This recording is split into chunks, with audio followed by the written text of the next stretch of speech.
ஜனநாயக திருவிழானா இதுதாங்க ஜனநாயக திருவிழா.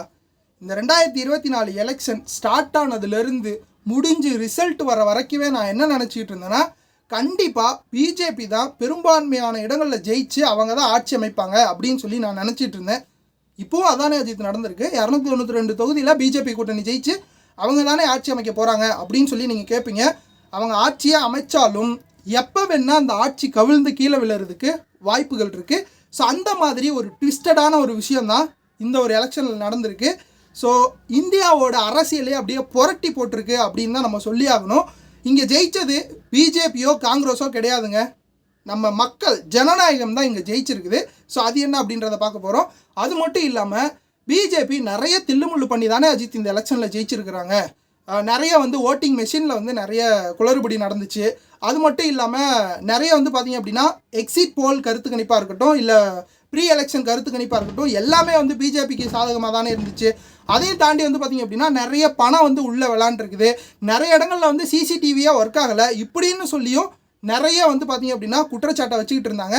அது மட்டும் இல்லாமல் தேர்தல் ஆணையமே முழுக்க பிஜேபிக்கு தான் சப்போர்ட் பண்ணுது. ஒரு பையன் கிட்டத்தட்ட ஒரு 8 ஓட்டு போட்டு ஒரு வீடியோ வைரல் ஆனிச்சு. ஸோ ஒரே ஒரு ஆள் எப்படி 8 ஓட்டு போடலாம், அப்போ இங்கே ஜனநாயகம் அப்படின்ற ஒரு விஷயமே இல்லை அப்படின்னு சொல்லி தான் எல்லாருமே நினச்சிட்டு இருந்தாங்க. ஆனால் அது எல்லாத்தையுமே இந்த ஒரு எலெக்ஷன் தவிடுபொடி ஆக்கியிருக்குது. அந்த மாதிரி தான் இந்த ஒரு 2024 எலெக்ஷனோட ரிசல்ட் வந்திருக்கு. ஸோ இந்த டேட்டாலாம் வச்சு தான் நான் இந்த ஒரு விஷயத்தையே சொல்கிறேன்.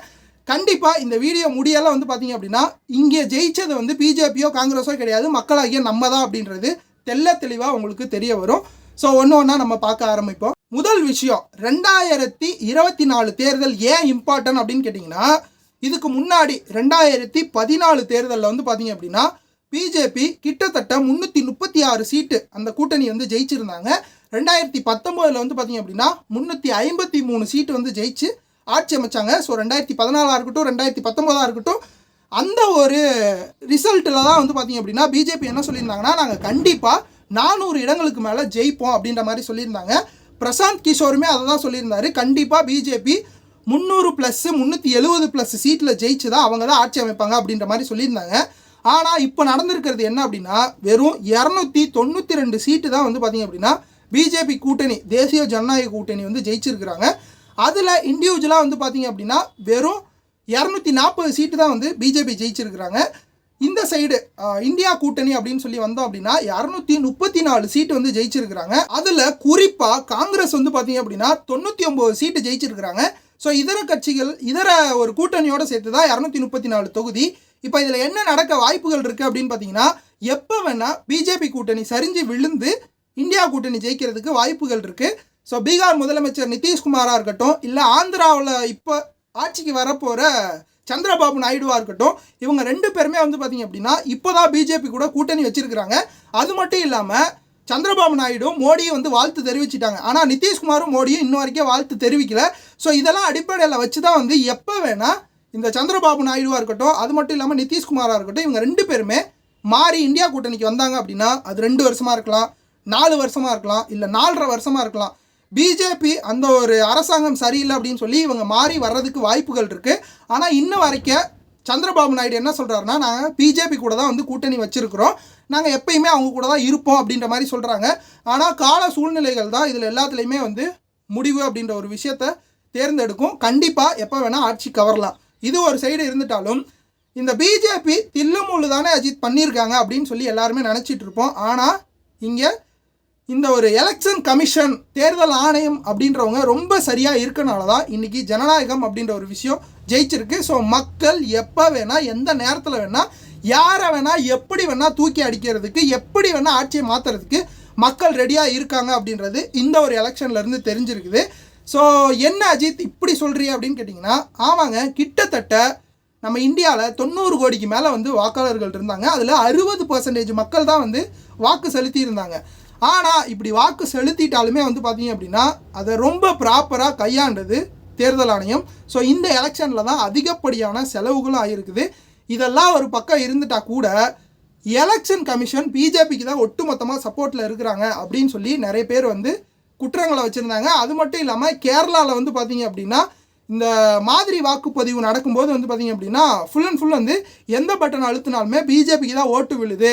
அதனால் வந்து இந்த ஒரு ஓட்டிங் மிஷின் அப்படின்ற ஒரு விஷயத்தையே வந்து மாற்றணும், பழைய தபால் வாக்குச்சீட்டு முறை தான் கொண்டுட்டு வரணும் அப்படின்னு சொல்லி நிறைய பேர் வந்து கேஸ் போட்டிருந்தாங்க. ஸோ அதெல்லாமே வந்து விசாரிச்சுட்டு உச்சநீதிமன்றம் என்ன சொல்லிட்டாங்க அப்படின்னு பார்த்தீங்கன்னா, கண்மூடித்தனமாக ஒரு ஆணையத்து மேலே நம்ம குற்றம் சொல்கிறது தப்பு, ஸோ அவங்க பண்ணால் சரியாக தான் இருக்கும் அப்படின்னு சொல்லி அவங்கக்கிட்ட வந்து நிறைய விளக்கங்கள் கேட்டிருந்தாங்க. தேர்தல் ஆணையமும் வந்து விளக்கங்கள் கொடுத்துருந்தாங்க. இப்படி எல்லாம் கொடுத்தா கூட நிறைய பேர்த்துக்கு டவுட் இருந்துச்சு, கண்டிப்பாக பிஜேபி இதில் சதி பண்ணியிருக்காங்க அப்படின்னு சொல்லிட்டு. எந்த ஒரு சதியுமே பண்ணலை அப்படின்றது 2024 எலெக்ஷனோட ரிசல்ட்டில் நமக்கு தெரியுது. ஸோ என்ன அப்படின்னு கேட்டிங்கன்னா, ஒடிசாவில் வந்து கிட்டத்தட்ட 24 வருஷமாக நவீன் பட்நாயக் அப்படின்ற ஒருத்தரோட ஆட்சி கீழே தான் அந்த ஒரு ஒடிசா செயல்பட்டு இருந்தது. ஆனால் அது எல்லாத்துக்குமே தவிடுபடியாக்கி இப்போது பிஜேபி அங்கே ஜெயிச்சிருக்கிறாங்க. இது ஒரு விஷயம்.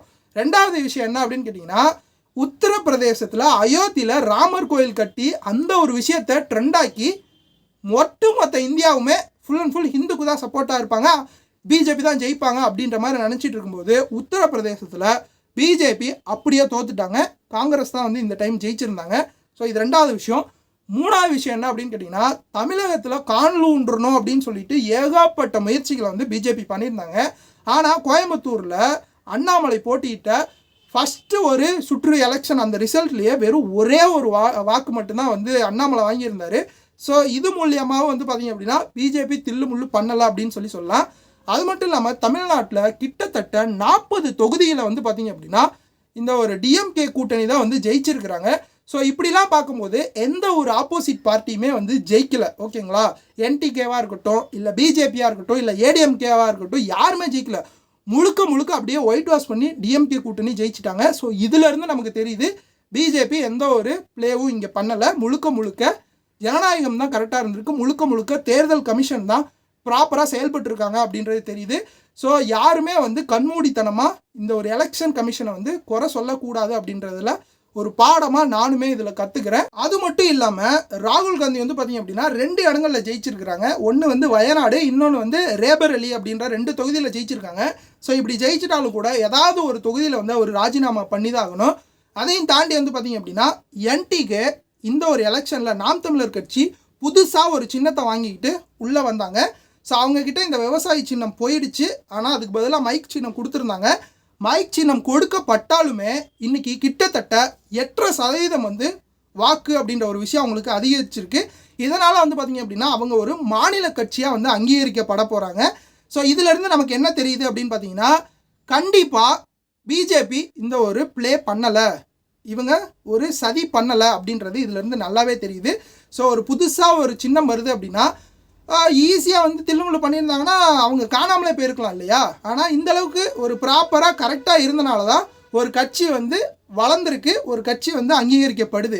அதையும் தாண்டி வந்து பார்த்திங்க அப்படின்னா விசிகே, அதாவது விடுதலை சிறுத்தைகள் கட்சி, அவங்களுமே வந்து பார்த்திங்க அப்படின்னா ஒரு அங்கீகரிக்கப்பட்ட கட்சியாக வந்து மாறி இருக்கிறாங்க. ஸோ இது எல்லாமே வந்து ப்ராப்பராக இருந்தனால மட்டும்தான் நடந்திருக்கு. இதனால் நமக்கு என்ன தெரியுது அப்படின்னா, தேர்தல் கமிஷன் ரொம்ப கரெக்டாக இருந்திருக்கிறாங்க, மக்கள் எல்லாருமே கரெக்டாக வாக்கு செலுத்தியிருக்காங்க அப்படின்னு தான் சொல்லி ஆகணும். ஸோ யாருமே வந்து மண்டையை போட்டு குழப்பிக்கிறதுக்கு வாய்ப்பே கிடையாது. முழுக்க கண்மூடித்தனமாக நம்ம தேர்தல் ஆணையத்தை நம்பலாம். யாருமே இதுக்கப்புறம் குறை சொல்ல மாட்டாங்க. ஓகேங்களா, இந்த ஒரு இன்ஃபர்மேஷனான விஷயம் உங்களுக்கு எப்படி இருந்தது அப்படின்றத கமெண்ட் பாக்ஸில் சொல்லுங்கள். ஸோ அது மட்டும் இல்லாமல் இந்த எலெக்ஷன் அப்படின்ற ஒரு விஷயம் நீங்கள் எந்த அளவுக்கு ஃபாலோ பண்ணுறீங்க அப்படின்றதையும் கமெண்ட் பாக்ஸில் சொல்லுங்கள். ஏன் அப்படின்னு கேட்டிங்கன்னா, நிறைய பேர்த்துக்கு இங்கே எலெக்ஷன் அப்படின்ற ஒரு விஷயமே பிடிக்க மாட்டேங்குது, தேர்தல் அப்படின்ற ஒரு விஷயமே வேண்டாம் அப்படின்னு நினைக்கிறாங்க. அப்படி இல்லை அப்படின்னா, தேர்தல் அப்படின்ற ஒரு விஷயம் இல்லைன்னா இங்கே நம்ம ரொம்ப ஒரு மிகப்பெரிய ஒரு அதல பாலத்துக்கு தள்ளப்பட்டுருவோம். கிட்டத்தட்ட 60% ஓட்டு தான் வந்து இப்போ ரிஜிஸ்டர் ஆகிருக்கு. கண்டிப்பாக ஒரு 90% ஓட்டு வந்து ரிஜிஸ்டர் ஆணுச்சு அப்படின்னா, எல்லாருமே வந்து வாக்களித்தாங்க அப்படின்னா இங்கே மிகப்பெரிய ஒரு அரசியல் மாற்றத்தையே பார்க்க முடியும். ஸோ மக்கள் எப்பயுமே கரெக்டாக இருப்பாங்க. எந்த ஒரு எலெக்ஷனுக்குமே வந்து பார்த்திங்க அப்படின்னா மக்களுக்கு சரி அப்படின்றத தோன்றதை செய்வாங்க, தப்பு அப்படின்றத தோன்றதையும் செய்வாங்க. ஸோ கண்டிப்பாக எலெக்ஷனுக்கு காசை வாங்கிட்டு ஓட்டு போடுவாங்க அப்படின்ற ஒரு கும்பல் இருந்தால் கூட பொதுவான ஜனம் இருப்பாங்க பார்த்தீங்களா, அவங்க தான் இந்த எலெக்ஷனையே தீர்மானிக்கிறாங்க. ஸோ எப்போ வேணால் இந்த டிஎம்கே 40 தொகுதியில் ஜெயிச்சிருந்தாங்க இல்லைங்களா அந்த கூட்டணி, இதே வந்து 2026 தேர்தலையும் நடக்குமா? சட்டமன்றத்துலேயுமே வந்து மறுபடியும் டிஎம்கே தான் ஜெயிச்சு அவங்க தான் வந்து முதலமைச்சர் ஆவாங்களா, ஸ்டாலின் தான் அப்படின்லாம் நீங்கள் நினச்சிட்டு இருப்பீங்க. ஆனால் இந்த லோக்சபா எலெக்ஷன் வேறு, நம்ம தமிழ்நாட்டு எலெக்ஷன் வேறு. அப்படியே நம்ம மக்கள் ரிட்டன் வாக்களிக்கிறதுக்கு வாய்ப்புகள் இருக்குது. ஸோ எப்போ வேணால் டிஎம்கேவும் தோக்கலாம். இதிலேருந்து நம்ம கற்றுக்க வேண்டிய ஒரே ஒரு விஷயம், இங்கே எலெக்ஷன் அப்படின்ற ஒரு விஷயம் கரெக்டாக போயிட்டுருக்கு அப்படின்னு சொல்லி தான் நான் நினைக்கிறேன். ஸோ இப்படியே பிஜேபி தில்லுமுள்ளு பண்ணியிருந்தாங்க அப்படின்னா அவங்க 240 தொகுதி மட்டும் தானே ஜெயிச்சிருக்காங்க. அப்போ ஆட்சி அமைக்க 272 சீட்டு தேவை இல்லைங்களா? அப்படி இருக்கும்போது ஒரு கூட்டணியிலேருந்து தான் வந்தாகணும். ஆனால் அந்த கூட்டணி எப்போ வேணால் பிரிஞ்சுட்டு இங்கே வரலாம் அப்படின்ற சுச்சுவேஷன்லேயும் வந்து விட்டுருக்க மாட்டாங்க. ஆனால் அந்த ஒரு சுச்சுவேஷன் இருக்குது அப்படின்னா ப்ராப்பராக எல்லாருமே செயல்பட்டுருக்காங்க அப்படின்னு தான் சொல்லி ஆகணும். ஸோ நம்மளோட எலெக்ஷன் கமிஷனுக்கு ஒரு ஹேட்ஸ் ஆஃப். ஸோ இந்த வீடியோவை நிறைய பேத்துக்கு வந்து ஷேர் பண்ணுங்கள். அப்போ தான் உங்களோட ஃப்ரெண்ட்ஸ் அண்ட் ஃபேமிலிக்கும் நிறைய தெரிய வரும். நான் இன்னொரு இன்ட்ரெஸ்டிங்கான வீடியோவில் நான் வந்து பார்க்குறேன். Thank you all of you. உண்மையை பேசுவோம், நேர்மையாக பேசுவோம். Bye bye, take care. தனி ஒருவன் நினைத்து விட்டால் இந்த உலகத்தில் தடைகள் இல்லை.